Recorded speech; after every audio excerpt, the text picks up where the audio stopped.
Welcome to Just a Tip with Jake and Timmy. What's up, everybody? I'm Tim from Tim's School of Fish.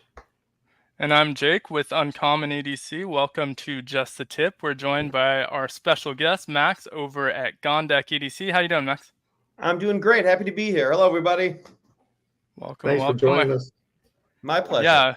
I want to do a couple shout outs in the chat, but I'm going to throw up a banner on the bottom of the screen everywhere you can find Gondek EDC. Make sure you're following them on socials and check out their website. They make a lot of really, really cool products. I've got a ton of them, as you've seen on the channel. Yes, indeed. And also, quick shout out to our moderators. I don't know who's here and who's not here, but Bluminati Ninja, Cheeto Bandito, and Randy's WSG. Best team on YouTube. Make sure you guys go subscribe to those guys if you're not subscribed already. And of course, Gondek EDC all over social platforms. Yeah, exactly. And then one other small announcement, we have the 5,000 subscriber giveaway going live. We're going to be drawing for that at the end of this video. So if you haven't already entered, make sure to check that out on my channel. Enter it while we're doing it, and we'll draw that at the end of today's live. And that giveaway is freaking awesome. You do not want to miss it because Jake is giving away a treasure trove of awesome stuff. So make sure you enter on that video, and we'll draw towards the end of tonight's episode. Yeah, and there's going to be some surprises in there too. I've been adding to it since I made the video and not going to update that video or anything. So you'll get some surprises if you end up winning. So with that said, let's dive in, Max. So I've been following Gondek EDC for a long time. I discovered you from a Going Gear way back in the day. But for the audience who doesn't know Gondek EDC, can you tell us a little bit about it and how you got started? Yeah, sure. So everybody, I'm Max, one half of Gondek EDC. So I do most of it, but my wife, Lauren, helps out a lot as well. Basically, we are a EDC company that pretty much makes stuff that I like to use and hope that other people enjoy it as well. That's kind of always been my thing, and I kind of stick with it. We've been going for about 4 years now. We started in 2020. Basically just started because my wife started a side business, watched a lot of Netflix, worked out a bunch, got real bored, and figured, might as well finally do this thing. So that led to my first pry bar and Hanks, and everything's kind of gone crazy since then. So it's been a wild adventure, but I'm loving every minute of it. That's awesome. Well, did pry bars or Hanks come first? So the pry bar was my first thing. And I actually thought, ignorant me, I was like, yeah, I'm going to make this. I'm going to sell out so fast. I'll quit my job in like a couple months. This is going to be so easy. And then while I was waiting for our first prototype of our pry bar to come in from the machine shop, my wife talked me into making Hanks. I was like, yeah, these square things. She's like, you could easily make that. I was like, no, I can't sew. And ironically, Hanks are easily our best seller out of everything we make now. So my wife is always right. So I'll say it once, I'll say it again. Nice. You've got a good business partner. Complex stuff. What was that, Tim? I said you've got a good business partner then. I sure do. I sure do. So when you first started making the Hanks, did you immediately start with the Hank of the Month Club, or how did that come about? So, yeah, it started with just like, hey, I had some fabric. Let's make the square Hank. The size is arbitrary based on this like one template. I found this one piece of plastic that I used to cut them all out, and it just stuck for years. So we did the normal Hanks for a while. And honestly, we were actually, my wife and I were talking about it today.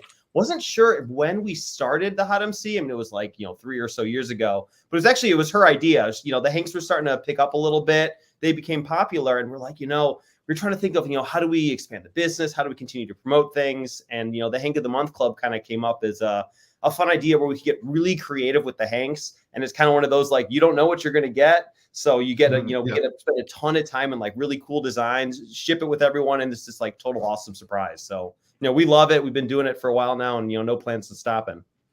Well, awesome. I know Jake's been with you since nearly the beginning, and I just recently discovered you because I've always said I'm more of a knife guy than an EDC guy, but I'm getting into the EDC stuff more and more lately, thanks to Jake. But I've been with the Hank of the Month Club since January of this year, and I'm not stopping. I freaking love it. I think your designs are awesome, and the Hanks are awesome, and they're well made, and I just look forward to the beginning of every single month to see what is this month's print going to look like. So I love it. I love it. Really appreciate it. Yeah, I mean, one of our things we always strive for, like our motto is, good gear by good people at good prices. So, we see nothing against, there's tons of awesome Hank makers and gear makers in general, but we're like, my background's in manufacturing and, I do like automotive stuff. Like if you can shave off a couple seconds, save a lot of money in the big picture. So I'm like, if I can figure out a way to make Hanks really fast, I can make them more economic. I can ship them for something reasonable and, hopefully kind of spread the love. So that's kind of where it grew. And, the Hot MC was, kind of building up on that, even with the XL Hot MC. Yeah, and for those that don't know, the name behind the Hamilton Hank is because it costs the Hamilton $10. And so that's incredible for American made. Yeah. I didn't know that. It goes back to, there was a stupid SNL skit where it was like the Chronic What Calls of Narnia. This was probably like 15 years ago, easy. And they would go and they went and they bought something when like they dropped like a Hamilton, like it was cool, and it just stuck with my brain. It's one of those things that I've just always thought of. So yeah, that's Hamilton Hank. So I can't change the price because I can't change the name. Right.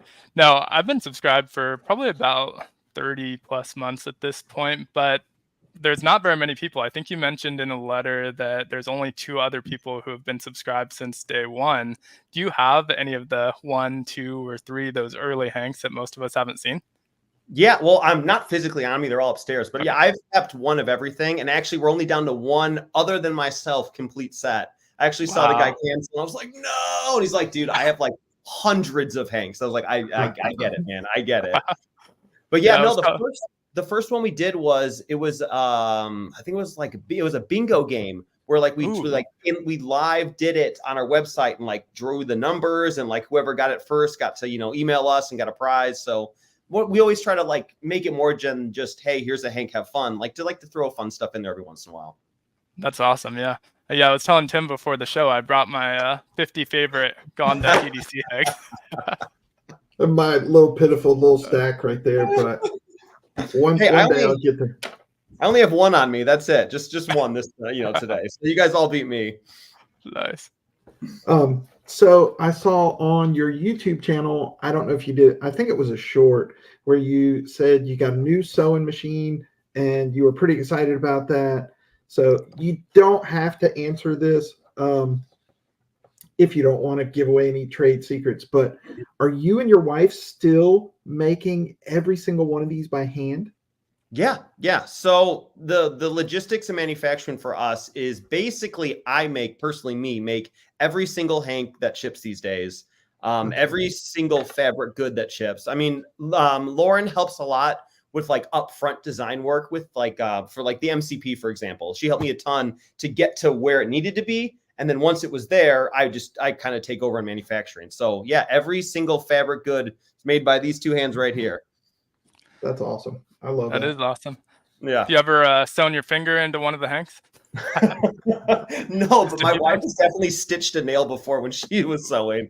Thankfully, I haven't. But I've been putting knives together all week, and I've got all these cuts on my fingers from it. So, you still get those battle wounds. Right. And so that's an index pre-order. Are those all pre-orders shipped out the door now?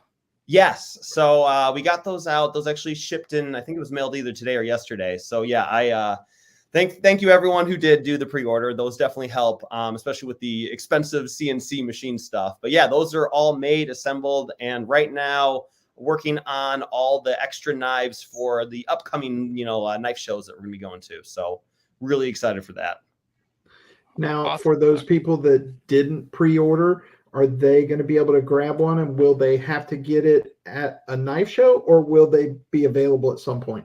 So the plan right now, so actually the 2 knives that we're working on or making right now, we've partnered with actually the machine shop that we use, another USA, of course, made in the USA. Guy's name's Mike at SC Machines. So him and we made the index, and then we have a folder that's coming out as well. And then the next time, at least the index will be available, will be at the Nick show in, I think that was New York. That's at the end of the month. So depending how that does there, and I want to make sure I have some for Blade Atlanta. So if we have some extras, I might throw a couple on the site. Kind of depends on how much gets sold at the shows themselves. So kind of playing it by ear right now. But the next opportunity, at least, to get one is going to be at Nick's at, I think it was like the 30th and 31st of this month. Awesome. Do you have the index there in front of you? Yeah, I've been carrying it all day. I get all excited. when I'm working on certain stuff, people do that, like put the hand behind it thing. Whenever I work on certain things, I always try to, carry it more with me. It just like you get excited when you're working on it. So yeah, I've been carrying this for days, weeks now, pretty much completely. So I love this little knife. I'm not a big fixed blade guy. So when I designed it, I really wanted something that was small, but still kind of like that you could get a full grip on. So I kind of wanted to put that hole in there so you can really kind of dig in on things.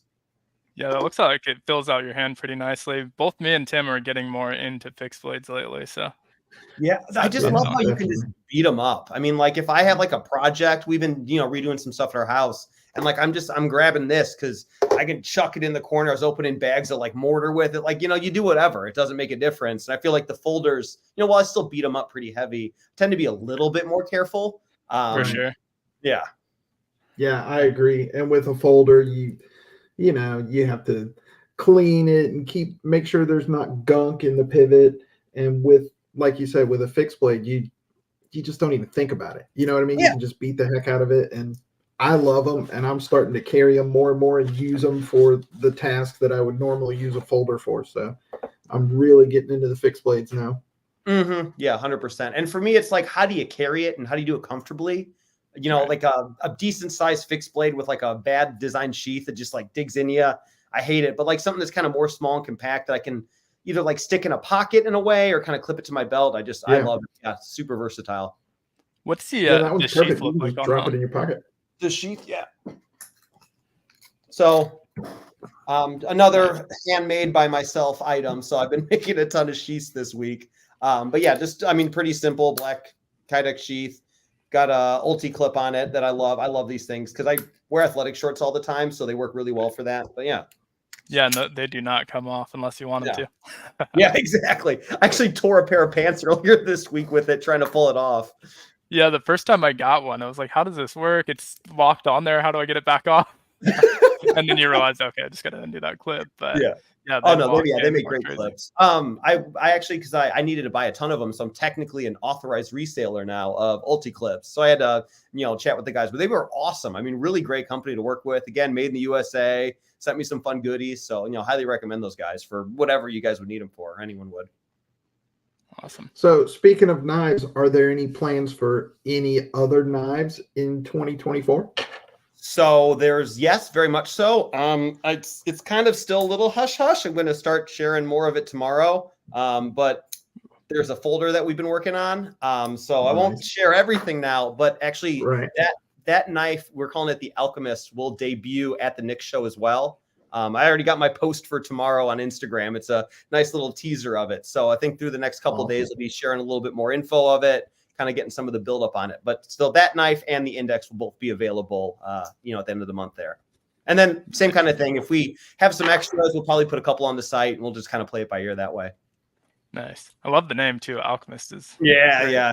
Kind of going full-fledged on the nerd on it of all the kind of the elements that are in it. That we made I actually got custom fabric printed to make the pouch that it's going to go in, and it's got all like the TI and all that kind of stuff. So pretty pumped about it.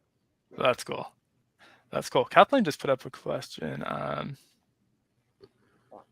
So looking at a Ranger wallet, but I didn't see fabric option. It just says 500. And so there should be a comment section on the website. Let me know if I'm out of line here on this one, but should be a comment section where you can just put in the fabric, the name of the Hamilton hank that you want it customized in. Yeah, 100% nailed it. Yeah, basically, I always say if we have a hank in our store, we have that fabric, so we should be able to make whatever out of it. So yeah, I mean, anything you want that we got in stock, happy to do. Yep. And if you're a Hank of the Month member, you can also get like the custom ones, like one of my favorite for the wallet to get the cash wallet. So if you're a Hank of the Month member, you can also use that Hank of the Month fabric in the current month. Yes, yeah. I usually try to hang on to them for a month or two because out of the the whatever couple hundred we ship out, there's always one guy that's like, "Hey, man, I've been waiting for a couple weeks. Normally they come in, but it didn't show up." And I'm like, "Yeah, I got you. Here you go. Here's another one." He's describing me right now this month.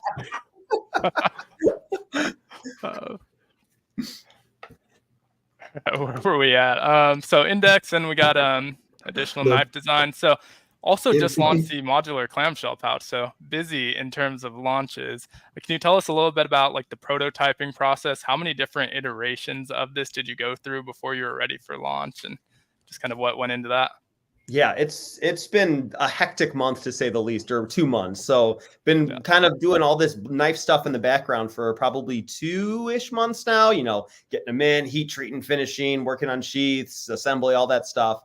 And what I actually started is I bought like 50 yards of black canvas. And my project I was going to make is I wanted to make a hank storage for like the back of your door, kind of like you see like where people would put shoes. So like some sort of EDC-esque thing. So super pumped about that. And then I tripped down my stairs like an idiot, sprained these 2 fingers, and they were kind of jammed up for a while. And I'm like, dude, I can't work on this humongous fabric thing. And I have all this black canvas. So I was like, what can I use this for? And the thing we actually get asked for all the time is a clamshell pouch. I mean, we've been asked that for probably just as long as we've been making pouches.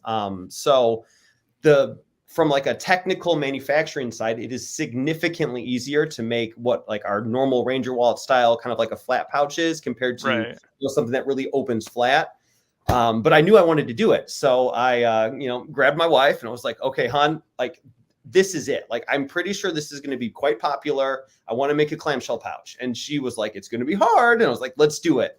So, I mean, we probably spent 2 full weeks. Like, I would make one, it would be a disaster. I would show it to her, we'd talk about it. I'd make another one, it was maybe a little better, but still sucked. And then I would show it to her, and then I'd take, like 3 steps backwards. We eventually got to the point I had to buy a whole new sewing machine to do a specific finishing on the edge on the inside just to get it where I wanted it.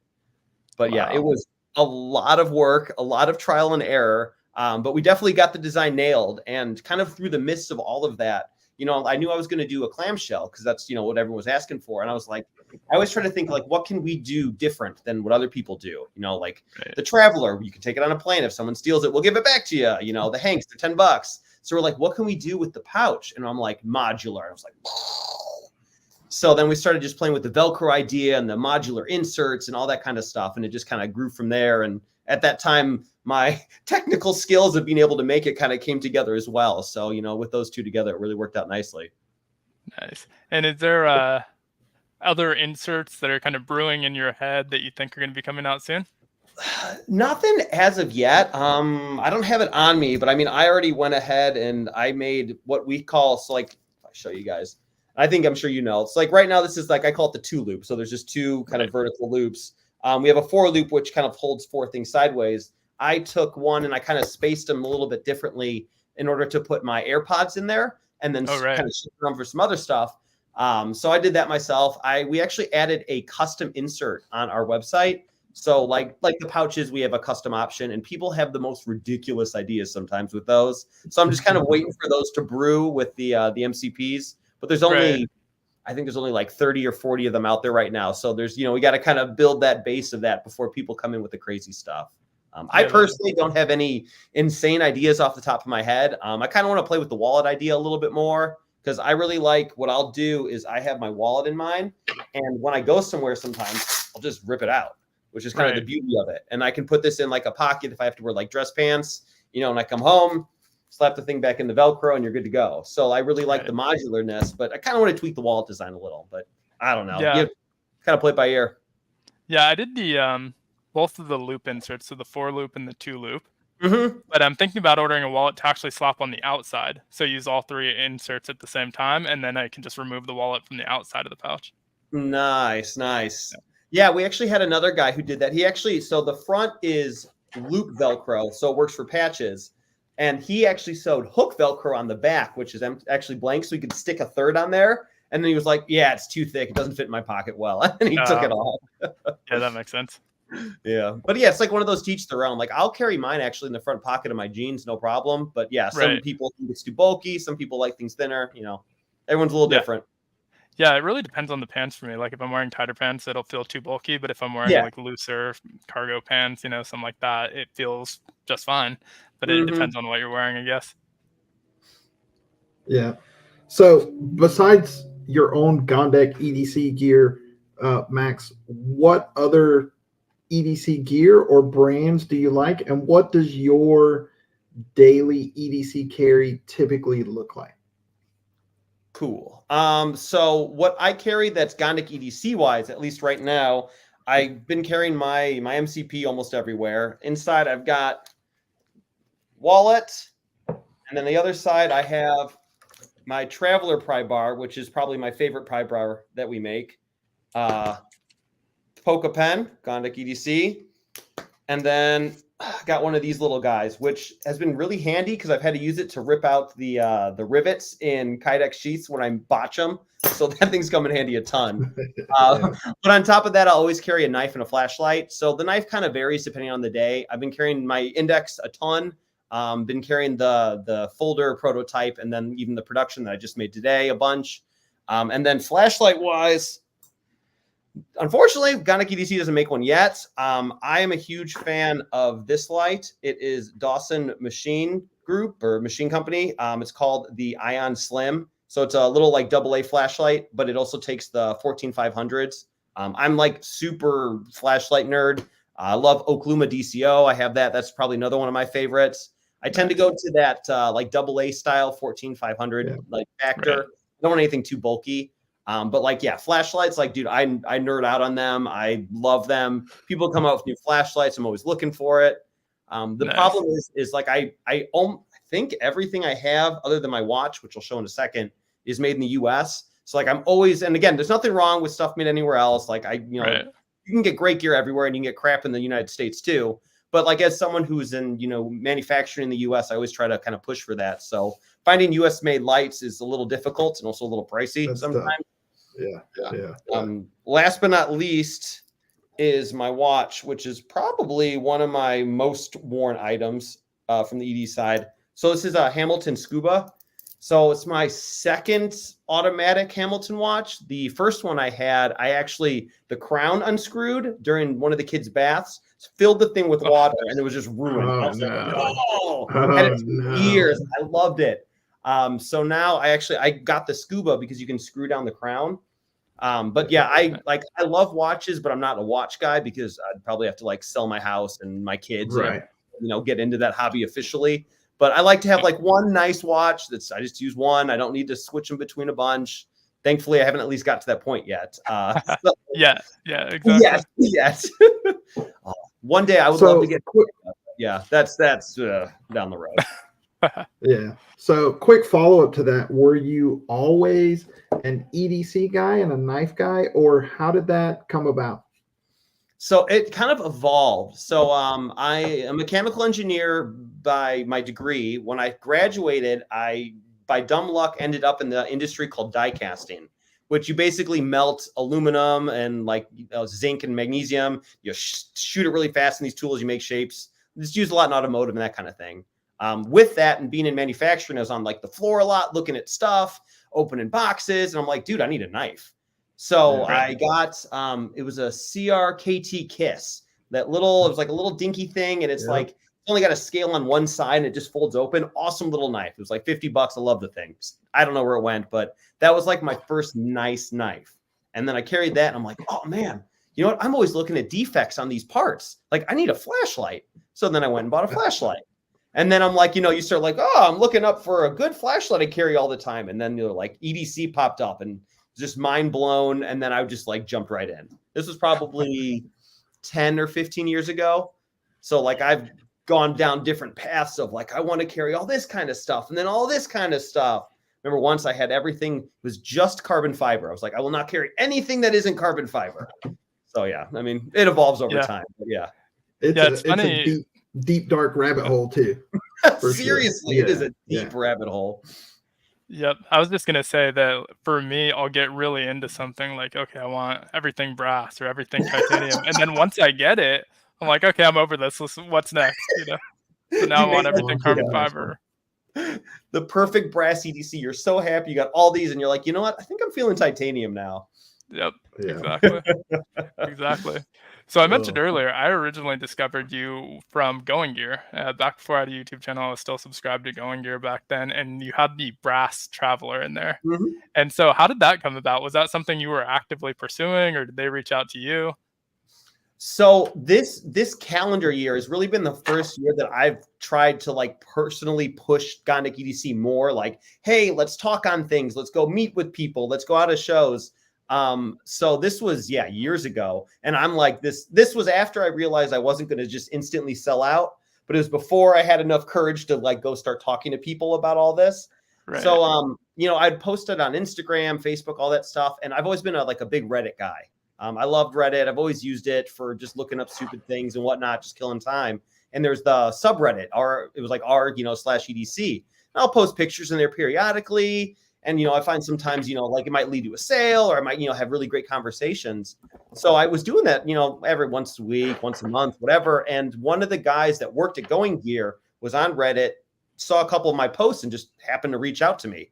So this is at the phase, I'm maybe selling a couple $100 of stuff here and there at most, like really fresh. And they're like, yeah, can we order hundreds of these things? And I'm terrified. And, hopefully they're not watching, but who knows if they are. It all went well. But I was just terrified. But I was like, yeah, no, totally. We can do this. So, I think that was actually the first time we made a brass traveler as a prototype. I sent them one. They liked it. We ended up ordering a bunch of them, getting a bunch made, again, all USA. And the crazy story was I had a commitment to ship to we'll call it Wednesday or whatever. It was a Wednesday. Right. And all of these pry bars came in the day before on the Tuesday. And I opened the box and they're not finished well. They were supposed to have like a nice brush finish. I've learned now that if I want to finish something, I should do it myself, just because then I can be as picky as I want. But back then, I was like, hey, yeah, brass, a nice brush finish. It's going to look great. They had, it was like a bunch of like coolant spots on them. So it was stuff you could physically remove, but, you're thinking I had, whatever hours to do this, to clean hundreds of these things. So I had one of those sanding blocks and I'm cleaning each one of these things. I was up super late, packed these huge, super heavy boxes. It all worked out. I mean, it was a great success. I was really happy. I loved working with those guys. But yeah, it was a little bit of a nail biter at times. Yeah, so that kind of led into my next question was it nerve-wracking? Was there a lot of pressure to get those out? But you answered that one. So was it worth it, I guess? Did you see like a measurable boost after? I know that's how I discovered you, but yeah, I mean, it wasn't like a light switch went, and there really has never been like a moment like that. And, this is like really the first intro into business I've ever had, other than like working a normal W-2 job. So I wasn't, I kind of I expected I was just going to be really good from the start. Didn't work like that. Then I kind of expected there'd be like a trigger point, like, oh, like you're on Shark Tank and then everyone buys your stuff. I haven't had one of those moments either. So I would say from like a financial standpoint, it was easily the biggest purchase, I think, still that we've almost ever had. So that was very nice. Gave us a lot of capital to, invest back into the company, buy, better sewing machines, 3D printer, all that kind of good stuff. But from like a just kind of networking, there was a lot more people that ended up reaching out to us, talking to us. So it definitely was noticeable, but it wasn't like a, gasoline on the fire kind of starting everything going. Gotcha. Yeah. Yeah. But well worth it. Super happy I did it. And yeah, Going Gear guys, if you're listening, more than happy to do it again. So you have mentioned in the past that you kind of want to transition into a point where GondekEDC is a full-time gig for you. Was there kind of an aha moment where you thought, hey, this can be a full-time job? Or is there maybe a certain threshold that you need to reach, or a certain goal you need to reach before you guys decide to go make it your full-time thing, your only thing? Yeah. Not that it's not full-time now. Yeah, it's a full-time, part-time job. Is kind of how it works out. Yeah, you know what I mean. I'm sure you guys know. Mm-hmm. So I mean, the goal was always to like do my own thing. Probably after, maybe doing it for like a year or so. Like once I've realized that I really enjoyed it, like I could sit here and sew hanks for 8 hours a day and be happy as can be. It's kind of weird, but I just enjoy it. Like I love doing this stuff. I love packing orders and shipping them to customers. So like once I realized that this is what I want to do, then that was like, how do I get there? It probably wasn't until maybe 6 months or a year ago. My oldest, I have 3 kids. They're all girls. My oldest is 8 and I have twins who are 6. When my oldest was born, or at least when my wife was pregnant with her, my wife stopped working and I became the sole breadwinner, or whatever they say. And I have been since. We do okay, but my salary, my W-2 salary pays for like food, mortgage, healthcare, all those like important things you kind of need to have. Right. So, it's always been like kind of a race to catch up to that. and we're slowly chiseling away, but it's, there's still a nice size delta there. But my wife, though, has now started to go into what's called esthetician. So she's going to be opening another side business in our house. And the kind of thought process as we're kind of looking at numbers is that, if she can do her thing and it is adequate to what we think, GondekEDC kind of stays to where it needs to be. We could probably quit my day job and at least give it a couple years and just see what happens. Worst case, whatever, 20, 25, 26, 27 rolls around. We're like, oh, it didn't work. People don't like Hanks anymore. Pry bars are stupid. And, I guess that's it. Hopefully not. But yeah, that's, it's really the goal is to kind of put both of us together. And then, maybe one of us does a little better, a little worse or whatever, but we can kind of have, more eggs in that basket. I'm always very pessimistic when it comes to that stuff. I've got I'm a nerd when it comes to it. I've got spreadsheets of budgets and I track retirement things and all that kind of stuff. So, for me to quit a nice, consistent paying salary for, something that's a little bit more or a lot more variable. Yeah, definitely makes me a little nervous. So it'd have to be a really robust plan. Hopefully sooner than later, but you never really know. Right. So what happens when you get to that point where you absolutely have to scale up? What do you guys, are you going to outsource or are you going to hire?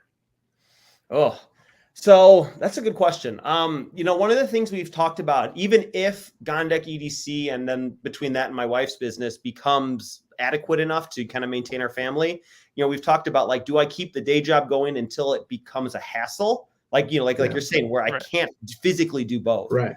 I mean, to tell you the truth, I actually had to take some vacation days, coming up soon to try to finish up some knife stuff and do some things because I'm running out of evenings and lunch times and all these in between times.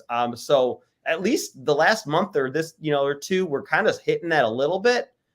I've actually tried to get someone who was actually helping my wife with some sewing projects to sew Hanks for us before. And I was like, hey, you know what? Hey, here's a price. If you can make them this fast, you're going to make 3 times the minimum wage. This should be great. Okay, yeah, she could sew. And she came back and they just weren't as good as I was hoping, unfortunately. Right. So, quality is very important to me. I'm not the guy where I see companies throw out stuff because there's the tiniest little nick. I'm not like that. But the product has to be well made. It has to hold up. And with the fabric stuff, a lot of it goes to really how you make it. How you're sewing it, what materials you're using, et cetera. So, inevitably, if it keeps growing, I'm probably going to be forced to hire someone. I don't want to just blatantly outsource though. If anything, I want to bring more in, ideally everything we do, we make ourselves other than CNC machined items. But maybe one day we buy a CNC and stick it in the garage and I park my car on the street. What my goal is to bring more in-house and less out of house. And if that means we got to hire some people to help out, then I guess, we got to hire some people to help out. That's a good problem to have. Yeah. So if you guys know how to sew, I got a job for you. No, not so much. Your kids are getting close to the age where you might be able to put them to work too. That's right. So why don't you bring that up? So packing hot MCs is actually a super tedious task because it is a ton of envelopes. It's a ton of those little stickers and the stamps.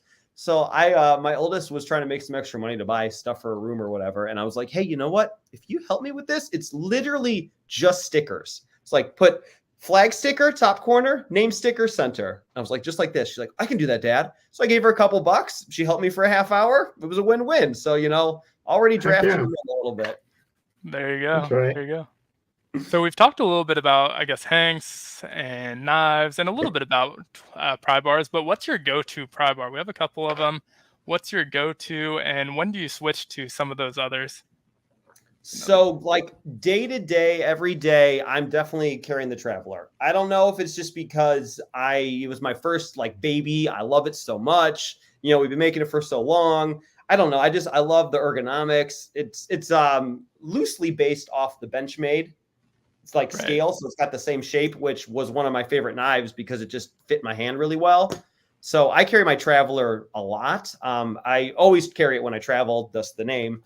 But when I do switch it up, it tends to be kind of like based on what I'm doing. So the big one you just showed, I actually don't think I have one in here. The Persuader. So I like, I'm doing home renovations. I'm pulling stuff. I'm like destroying things. Or if I'm going to like some guys like, hey man, can you help me move? Like I'm throwing that in my backpack. Because like that's, you get a ton of leverage with that, just a little bit more than you can with the little guy. I switch to this guy, the Evader, which is like kind of my take on it's technically a pry bar, but there's maybe potentially other uses if you get creative. We'll just put it that way. Yeah. So I'll switch to this. I don't know why. Whenever I carry my Leatherman Skeletool, I love carrying my Evader pry bar. I don't know why. It's like one of those weird matches that it just works in my brain. So it seems to be, I carry a Leatherman, I carry that. So that just kind of goes together. The other ones kind of get mixed in periodically, but like those three are my main go-tos. Right. It's funny how that happens. I have knives that I always pair with the same flashlight or certain things that just always go together for whatever reason. Yeah, there's no real rhyme or reason. It's just my brain's like, yeah, you grab this, you have to grab that, of course. Right. And then you mentioned with the Traveler, so you have a kind of unique guarantee or warranty, whatever you want to call it, where if it gets confiscated by TSA, you'll replace it. Have you ever had to replace it so far, and how did that come about? So this again kind of goes back to anything I make, I want it to be better, different, unique in some way. So yeah, like the pouch is modular, the Hanks, the $10. The Traveler, I was like, there's a ton of just pry bars out there. And again, there's a ton of awesome pry bar makers who make super cool stuff. And I was like, if I come out with a slab of titanium that's milled on the end, I'm going to be just like all the other guys. I was like, what can I do to differentiate myself? Or like, what's different?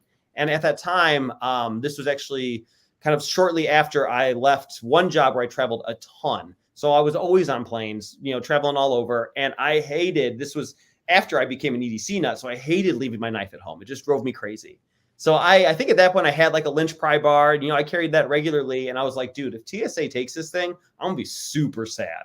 Like sometimes they're hard to get. Some, they're expensive. They're, and like once you like have one for a while, like you kind of get some memories to it of like the things you used it for. So I was like, you know what? Would be sweet if I could travel with it. And if I lost it, someone would just give me a new one. And like this was kind of a lingering idea in the back of my head. So when I did decide to go ahead and start GondekEDC, I was like, that's it. That's my really differentiating factor. So, I mean, the stick is, if you have a Traveler, either full size or we have a mini that's like, about an inch shorter, if the TSA takes it from you, I'll replace it. I'll just send you a new one. If it's anodized, I'll send you an anodized one. If it's one of the weird fancy coatings we did one off, we'll do our best, to replicate the best of our ability. But it's just what I wanted to do is I wanted to allow people to go on an airplane or travel or whatever and take their stuff and not have to worry about it. Cause like no one's going to take a flashlight, but every single time I travel with my Traveler, like they're taking it out, they're looking at it. They're like, is it sharp? Can I stab someone with this? And I'm like, fancy bottle opener. And they're like, yeah, okay. And they just stick it back in my bag. So yeah, I mean, it's worked great. I personally have never lost one. We probably have, I don't know, let's call it somewhere between like 750 and 1,000 Travelers out there, give or take, if you count the going gear stuff. I think we've replaced 3. I did one actually like a week ago. I did one maybe a year ago, and I think there was one earlier in it. But it's very rare. It's very few. So it's just bad TSA agent that day, and well, and that's once in a while it might happen. Yeah, and like I used to, I have a ferrule rod in my backpack. I still do, and I remember once one guy was like, "What's this?" I'm like, "Ferrule rod? What is this? Makes sparks? Use it for camping, so it can make fire." Well, yeah. And I said, "The lighters go?" And he's like, "Yeah, but this is like a strike anywhere." I was like, "Dude." He's like, he was actually pretty cool. He's like, "Is it expensive?" I was like, "No." He's like, "Are you going to be mad if I take it?" And I was like, "Dude, you're just doing your job." So he ended up taking it. But I was like, "Yeah, you get people who look at stuff weird, and if it's just dumb luck that you lose your, whatever $100 pry bar, be kind of upset about it." So that's what we wanted to kind of help eliminate that issue. Right. And I would imagine that doesn't carry over to the one with some alternate purposes, or like this one where they're a little bit larger and they might be like, "What are you doing with that? You can break a window." So I personally have not traveled with an Evader, the alternate use one, because I don't want to get arrested if they kind of can put together the pieces. Technically, the executives, which are kind of that more simplistic design, TSA is really their only requirement is that it has to be under 6 inches. Yeah, that's the mini. So I've traveled with those a couple times. I find them really handy for if I need to like pry a lot of stuff repetitively. I get good leverage out of them. But yeah, the actual replacement only applies to anything that's got Traveler in the name. Gotcha. Yeah, got to draw the line somewhere. Of course. I think I might know the answer to this question. Maybe I could be completely wrong. Of all the stuff that you've designed for Gondek EDC, whether it's Hank of the Month Club, pry bar, knife, whatever it might be, pouch, what design are you most proud of and why? Ooh, it's like asking me like which one of my 3 kids do I like the most? Right. Which one do you like the best? Yeah, I do not have an answer, but I will have an answer to your question. Like if I'm sitting there thinking of all the stuff I've designed, I mean, like the Hanks are pretty standard. Like right now, the MCP, the modular pouch, like I'm very proud of just because of how much work went in. But I think like to me, what I at least feel my most unique design, and it's not necessarily my most popular product by any means, but it's definitely the Evader. I don't know why. I always loved this thing. It was one of those designs that probably did it in like 3 days. I designed it. I 3D printed it. It felt weird. I made a small tweak, printed it again, still felt weird. And I did that like 4 or 5 times. And then I just got it and it worked. And for whatever reason, I just love that design. It's so small and compact. It's functional from a day-to-day standpoint, but it's got ulterior motives if you need to. People kept asking for Nucks, and I was like, I'm not going to make a Nuck. Like, first off, no one really ever uses them as a Nuck. Right. It's kind of like cool things to have. And like, I don't want to make, I get yelled at enough by Instagram and everyone. I don't want to make a complete just weapon. I'd like to make a tool that, if you used it creatively, you might find some other uses for it. So I think if I had to pick one between the Evader and the MCP, I'd probably go with the Evader right now, the little Nuck pry. But I'm sure as the modular pouch continues to grow and develop and becomes all crazy, that one might take the cake. So I almost forgot to mention because I thought it'd be kind of fun. So I made 5 more of these shells today.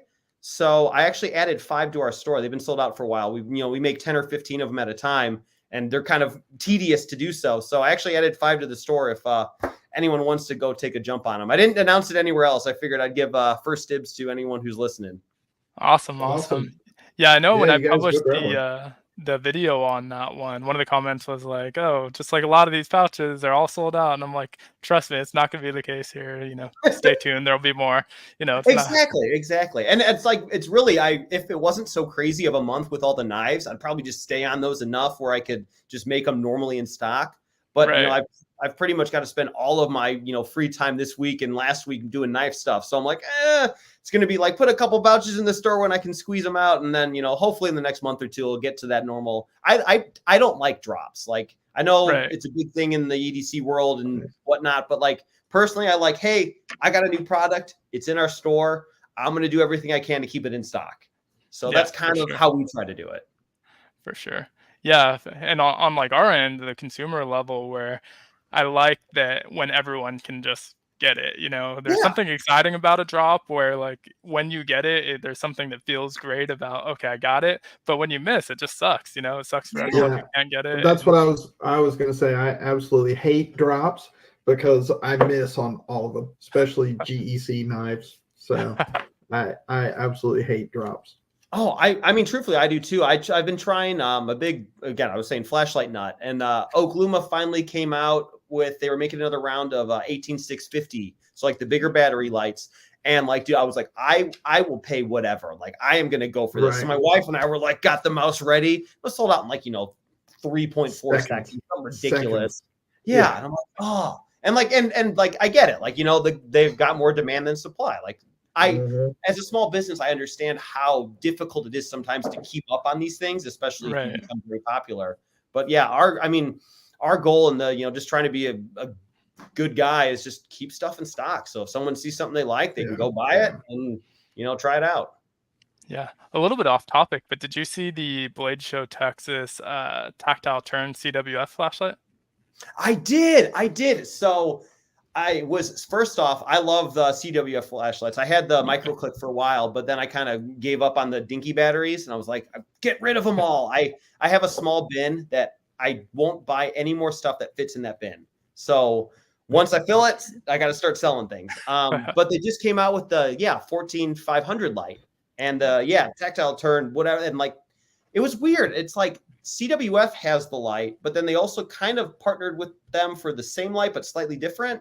If I Yeah, right? yeah, there was a weird thing with the tactile turn collaboration actually where it's not programmable, which is the coolest thing about the I CWF lights is that you know. can program your own levels, and so it's not programmable. It comes with set levels, and you stay there.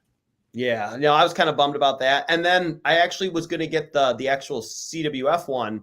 It was a little bit more expensive, but I was like, yeah, I want the programmable. But as a flashlight snob, I didn't like the tint of the LED, so it was a deal breaker for me. As lame as that sounds, I was like, oh, the tint's too cool. I don't want that. And I was like, Yeah, I actually reached out to him. He's like, yeah, we'll work on the different tints later. But yeah, right. I Yeah, want I that mean, you're one. It's paying cool. $300 for a flashlight. It's got to be perfect. Well, exactly. And I know myself, if I buy one that's like 98% of the way there, I'll just sell it eventually. I won't keep it. Right. So, yeah. Yep. Yep.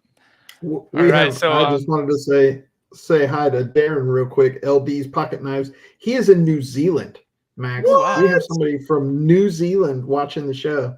Oh, that's Welcome, so Darren. cool. Isn't that crazy?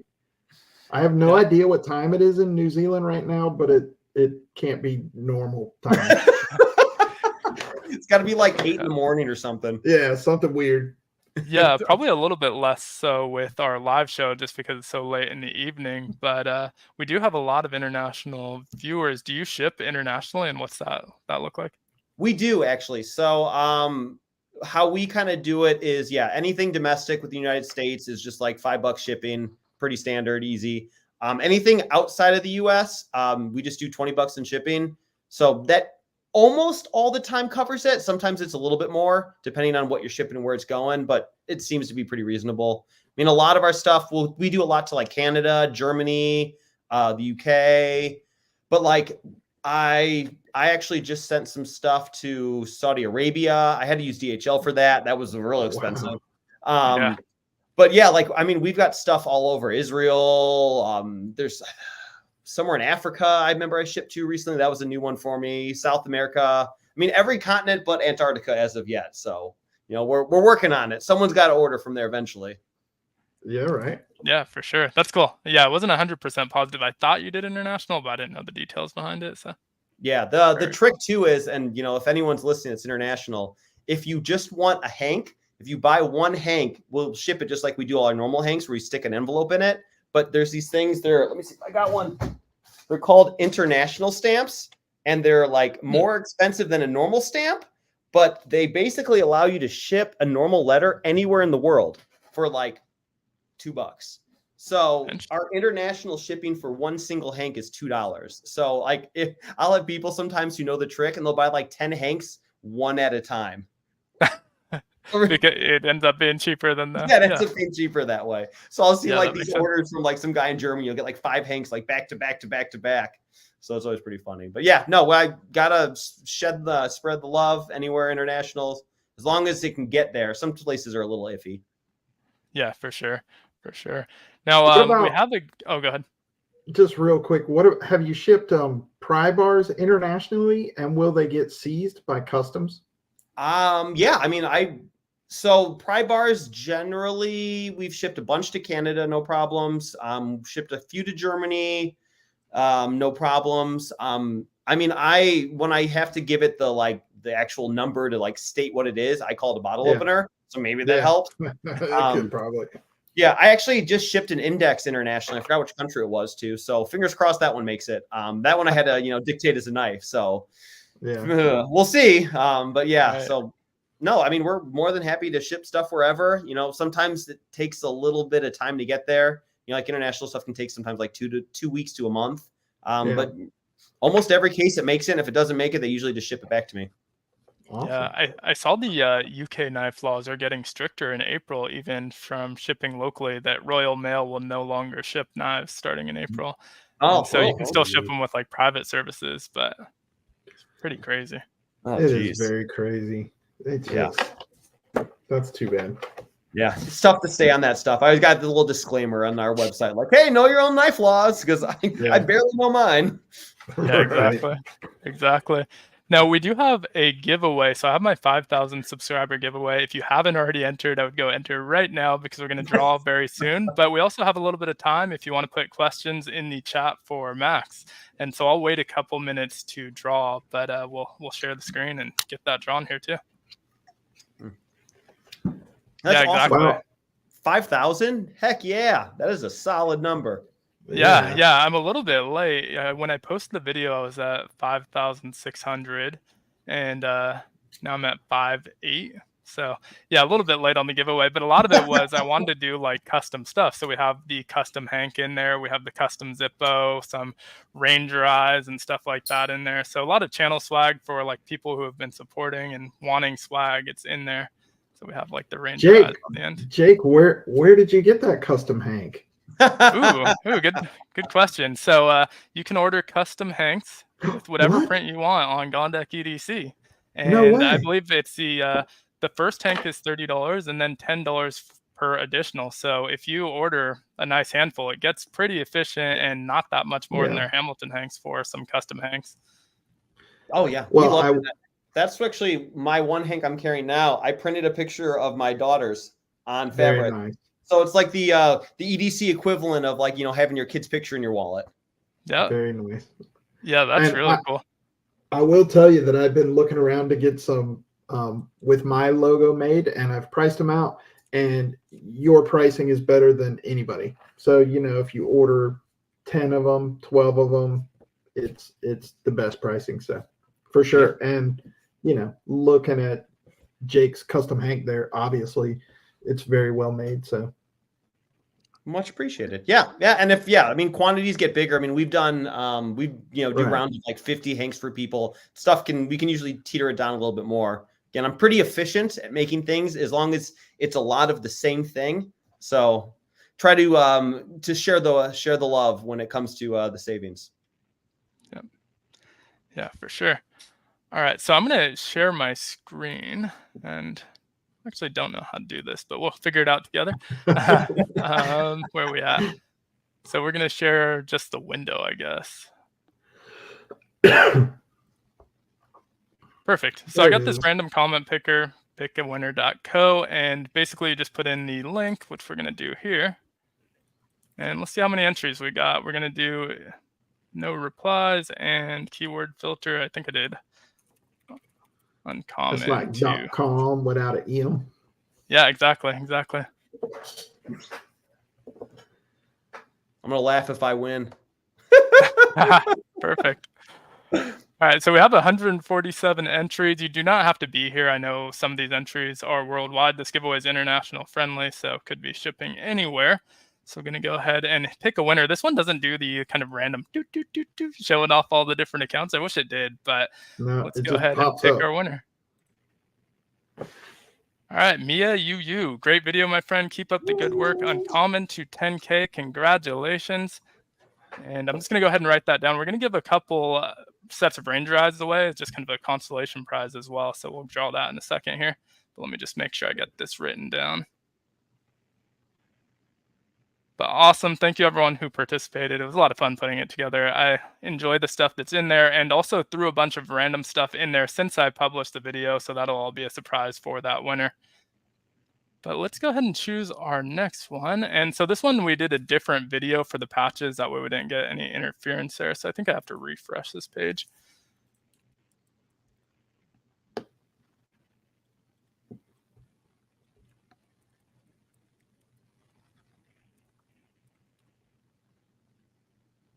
Oh, don't know what happened there. And I haven't been following the chat. If there's any questions there, feel free to. You got a new membership though. Navy 85 is a new member, so. Oh, awesome! Thank you so much, Navy. All right, so this one we have a lot less entries. It was on a supplementary video, so if you didn't stay tuned to the very end, probably didn't see that. So pretty good chance. I'm going to do 3 sets of these Ranger eyes. You get both the full color version, which probably won't show up very great here, but full color version and the blacked out version of it. So let's pick a few winners here. First up is Scooter McGavin. Love that name. Congrats on 5,000. Let me just get that written down too.